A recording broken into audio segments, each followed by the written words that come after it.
जरा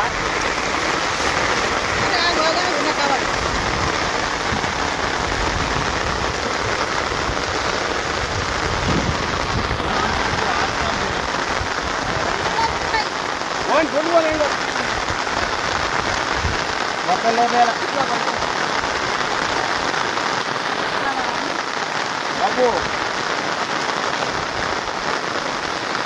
రా నీకేం బాగా ఇంట్లో వండు రెండో ప్రసాద్ ఇంటి పక్క వెళ్ళిపోయింది.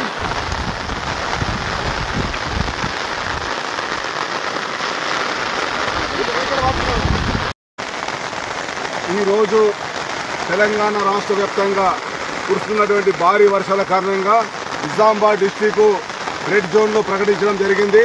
అదేవిధంగా బర్దిపూర్ గ్రామంలో ఈరోజు ఉదయం 4 గంటల నుండి ఎడతెరిపి లేకుండా భారీ వర్షం కురవడం వలన మా యొక్క గ్రామంలో ఉన్నటువంటి కోనం చెరువు పరిస్థితి ఎలా ఉందని చెప్పి తెలియజేసుకోవడానికి ఇక్కడ ఉన్నటువంటి నీటిపారుదలకు సంబంధించినటువంటి విఆర్ఏ గారిని కూడా పిలిపించి మా యొక్క బర్దిపూర్ గ్రామంలో ఉన్నటువంటి తూములనన్నీ కూడా లేపేసి కట్ట పరిస్థితి ఎలా ఉన్నది అని చెప్పి, ఎందుకంటే ప్రజలు అప్రమత్తంగా ఉండాలనే ఉద్దేశంతో మేము టీఆర్ఎస్ పార్టీ సందర్భంగా ఈరోజు ఈ కార్యక్రమాన్ని పెట్టి ప్రజలను ఉత్తేజపరచడానికి, ఎందుకంటే దయచేసి గ్రామంలో ఉన్న ప్రజలు ఎవరు కూడా, ఎందుకంటే భారీ వర్షం కారణంగా కాంచ్మెంట్ ఏరియా నుంచి 5-6 గ్రామాల నుంచి చాలా పెద్ద ఎత్తున వరద వస్తున్నది కనుక దయచేసి పిల్లలు కానీ ఎవరు కూడా కానీ చెరువు కట్టపైన కానీ అలుగు దగ్గరికి కానీ వాగుల పక్కలకు కానీ ఎవరు కూడా వెళ్ళవద్దు.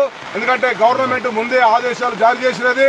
చాలా ప్రమాద స్థాయిలో ఉన్నటువంటి ప్రాజెక్టులు మొత్తం నిండి ఎప్పుడు ఏం జరుగుతుందో అపాయ స్థితిలో ఉన్నాయి కాబట్టి, ఎందుకంటే నిరంతరము ఇక్కడ నీటిపారుదలకు సంబంధించినటువంటి ఇక్కడ విఆర్ఏ కూడా ఈ కట్టపైన ప్రత్యేకంగా తిరుగుతూ ఆమె ఈ యొక్క గ్రామానికి, ఎందుకంటే మంచి చెట్లను చూసుకుంటూ అధికారులకు పై అధికారులకు కూడా తెలియజేయడం జరుగుతున్నది. దయచేసి గ్రామంలో ఉన్న ప్రతి వ్యక్తి కూడా ఎవరు కూడా కట్టపైన కానీ చెరువుల పక్క కానీ అలుగు దగ్గరికి కానీ వాగుల పొంట కానీ వెళ్ళవద్దని చెప్పి మనసారా మేము కోరుకుంటున్నాము. చెరువు చూస్తే, ఎందుకంటే 300 ఎకరాలు బిచ్పల్లి మండలంలో కోనం చెరువు ఇది. ఎందుకంటే దాదాపు 250 ఎకరాల ఆయకట్టున్నటువంటి చెరువు, దాదాపు 5 గ్రామాలకు కూడా సాగునీరుకు అందించే ఎత్తిపోతలు ఉన్నటువంటి పథకాన్ని ఈ గ్రామంలో బర్దిపూర్ ఎత్తిపోతల పథకంగా పెట్టడం జరిగింది ఆ రోజు గవర్నమెంట్.